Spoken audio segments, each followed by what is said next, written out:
नमस्कार, मैं हूं निकिता और आप देख रहे हैं सत्यहिंदी.com। चलिए एक नजर डालते हैं अब तक की सुर्खियों पर। चुनाव आयोग ने सोमवार शाम घोषणा कर अरविंद केजरीवाल की आम आदमी पार्टी को राष्ट्रीय पार्टी का दर्जा दे दिया है। कुछ दिन पहले ही आम आदमी पार्टी ने राष्ट्रीय पार्टी के रूप में मान्यता प्राप्त करने के लिए कर्नाटक हाईकोर्ट में याचिका दायर की थी। इसके साथ ही ममता बनर्जी की तृणमूल कांग्रेस, सीपीआई और शरद पवार की एनसीपी अब नेशनल पार्टी नहीं रही हैं। पिछले ही महीने चुनाव आयोग ने कहा था कि वो शरद पवार की राष्ट्रवादी कांग्रेस पार्टी की राष्ट्रीय पार्टी स्थिति की समीक्षा करेगा। बता दें, राष्ट्रीय पार्टी के रूप में मान्यता दिए जाने के लिए उसके उम्मीदवारों को लोकसभा या विधानसभा चुनावों में 4 या अधिक राज्यों में कम से कम 6% वोट हासिल करना होता है और इसके अलावा उसे कम से कम 4 लोकसभा सीटों पर जीत हासिल करनी होती है।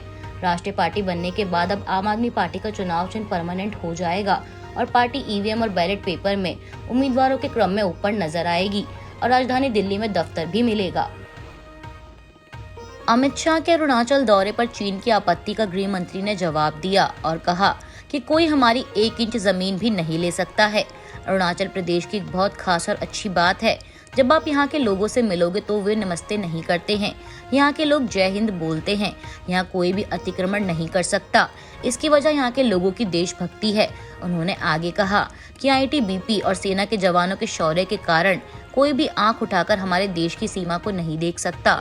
अब वो जमाना चला गया जब भारत की जमीन पर कोई भी कब्जा कर सकता था। आज सुई की नोक बराबर जमीन पर भी कोई कब्जा नहीं कर सकता। बता दें, गृह मंत्री ने अरुणाचल के किबीथू गांव में केंद्र की ओर से चलाई जा रही कई योजनाओं की शुरुआत की है। गृह मंत्री अमित शाह के अरुणाचल दौरे पर चीन ने कड़ी आपत्ति जताई है और चीनी विदेश मंत्रालय के प्रवक्ता ने इस दौरे की कड़ी निंदा की है। अमित शाह की यात्रा को लेकर चीन ने कहा कि भारतीय अधिकारी की जंगनान यात्रा चीन की क्षेत्रीय संप्रभुता का उल्लंघन करती है और सीमा की स्थिति की शांति के लिए अनुकूल नहीं है। बता दें, इससे पहले चीन ने अरुणाचल की 11 जगहों को नया नाम दिया था, जिस पर भारत की तरफ से विदेश मंत्रालय ने बयान जारी कर कहा था कि यह पहली बार नहीं है कि चीन इस तरह के प्रयास कर रहा है और हमने ऐसे प्रयासों की आलोचना की है। अरुणाचल प्रदेश भारत का अविच्छेद अंग है। चीन के अपने खुद के आविष्कारशील नाम देने से जमीनी हकीकत नहीं बदलेगी।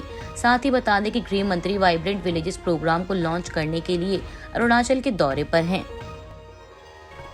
कांग्रेस ने आज प्रेस कॉन्फ्रेंस कर कहा कि केंद्र सरकार 986 करोड़ रुपए की लागत से पेगासस प्रकार के जासूसी सॉफ्टवेयर कॉग्नाइट को खरीदने की कोशिश कर रही है और आरोप लगाया कि इसका उपयोग राजनेताओं, मीडिया, कार्यकर्ताओं और गैर सरकारी संगठनों पर जासूसी करने के लिए किया जाएगा। कांग्रेस प्रवक्ता पवन खेड़ा ने कहा कि क्योंकि पेगासस बदनाम हो गया है, इसलिए सरकार मिनिमम गवर्नेंस और मैक्सिमम सर्विलांस के साथ बाजार में नए स्पाईवेयर की तलाश कर रही है।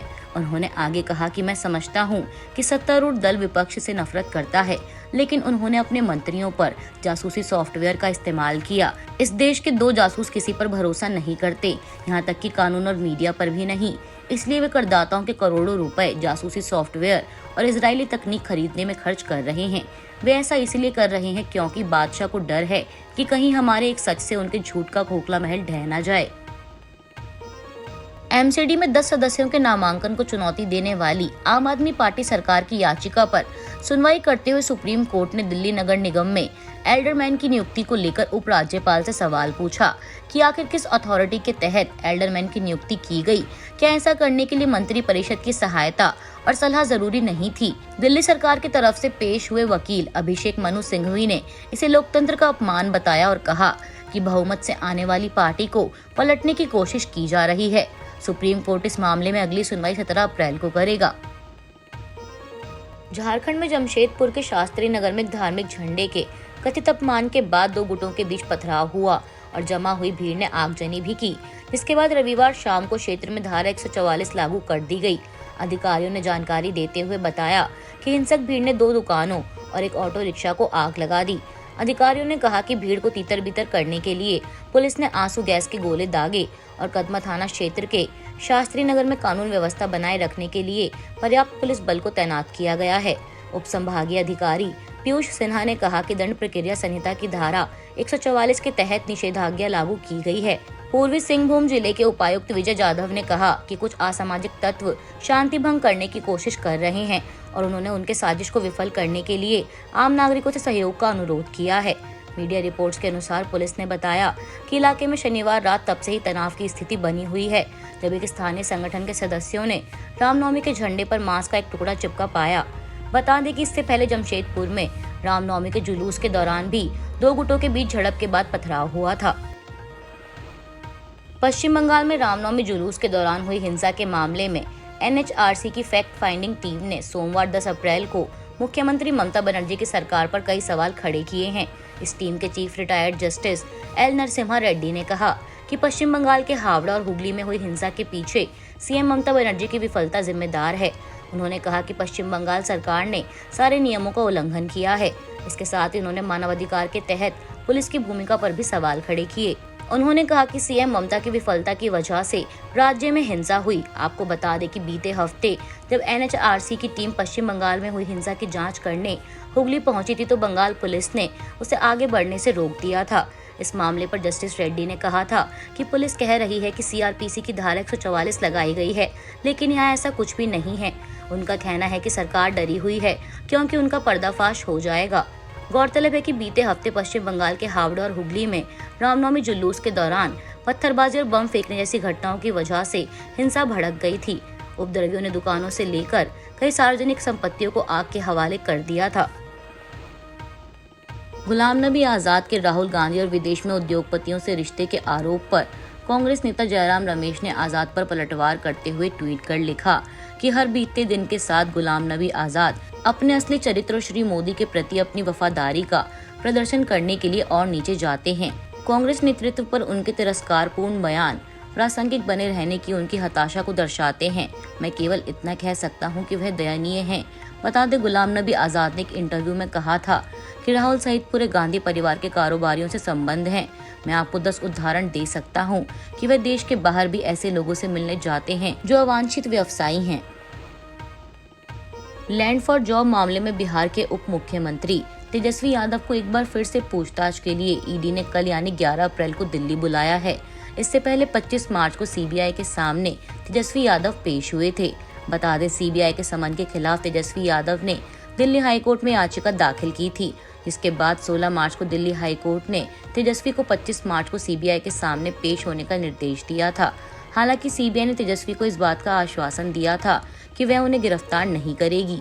हालांकि माना जा रहा है कि इस मामले में तेजस्वी से लंबी पूछताछ हो सकती है। महाराष्ट्र में विपक्षी दलों ने मुख्यमंत्री एकनाथ शिंदे और उप मुख्यमंत्री देवेंद्र फडणवीस की अयोध्या जाने के लिए ऐसे समय में आलोचना की है जब विदर्भ और मराठवाड़ा में लाखों किसान पिछले 2 दिनों में बेमौसम बारिश और ओलावृष्टि से फसलों और पशुओं के भारी नुकसान का सामना कर रहे हैं। विपक्ष ने ऐसे समय में इस दौरे की आलोचना करते हुए कहा कि किसान उन्हें छोड़ने के लिए शिंदे और फडणवीस को माफ नहीं करेंगे। ठाकरे गुट ने कहा कि मुख्यमंत्री महाराष्ट्र में रावण राज चला रहे हैं। आपको बता दें कि महाराष्ट्र के CM एकनाथ शिंदे ने कई मंत्रियों और पार्टी विधायकों के साथ अयोध्या का दौरा किया है। उनके इस दौरे को लेकर शिवसेना उद्धव बालासाहेब ठाकरे के नेता संजय राउत ने आरोप लगाया कि सरकार ने किसानों को मझधार में छोड़ दिया है। राउत ने कहा कि यह सरकार अयोध्या पर राजनीति कर रही है। भगवान राम जो असत्य के विरोधी थे, उन पर कभी कृपा नहीं करेंगे। मैं केवल यही आशा करता हूं कि ईश्वर उन्हें सद्बुद्धि प्रदान करे। राउत ने दावा किया कि उनकी पार्टी ने अयोध्या दौरों की शुरुआत की थी। उन्होंने कहा कि अगर शिंदे भगवान राम के सच्चे भक्त होते तो पार्टी के बंटवारे के समय अयोध्या जाते और सर्वशक्तिमान से पूछते कि वह जो कर रहे हैं वह सच है। इसके बजाय शिंदे सूरत और गुवाहाटी गए। उत्तर प्रदेश निकाय चुनाव की तारीखों का ऐलान हो गया है। यूपी चुनाव आयोग ने अपने बयान में कहा है कि यूपी में निकाय चुनाव 2 दिन होगा, जिसमें 4 और 11 मई को वोटिंग होगी और 13 मई को इस चुनाव के नतीजे जारी किए जाएंगे। बता दें, यूपी निकाय चुनाव के लिए 2 चरणों में वोटिंग होनी है।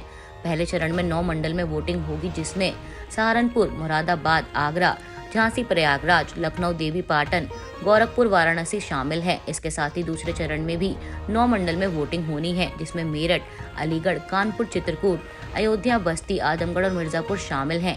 साथ ही बता दें कि नामांकन पत्रों को भरने और जमा करने की तारीख पहले चरण के चुनाव के लिए 11 अप्रैल से 17 अप्रैल तक है और दूसरे चरण के चुनाव के लिए 17 अप्रैल से 24 अप्रैल तक है।